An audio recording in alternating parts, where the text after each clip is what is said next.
What's up everyone, welcome to this video. In this video I will show you how to install iPhone keyboard on Redmi Note 13R. So first of all, open Play Store. Now in Play Store, go to the search bar and search Green Apple Keyboard. Now install this Green Apple Keyboard app, and after installing click on open. Now click on enable in settings. Now from here tap on off to turn it on and then click on OK from the pop-up. Now again click on OK to confirm.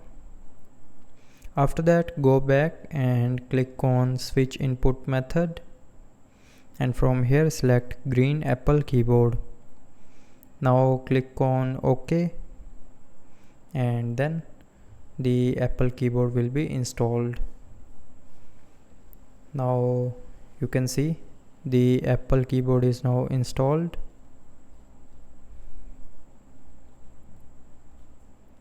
So that's how you can install iPhone keyboard on Redmi Note 13R.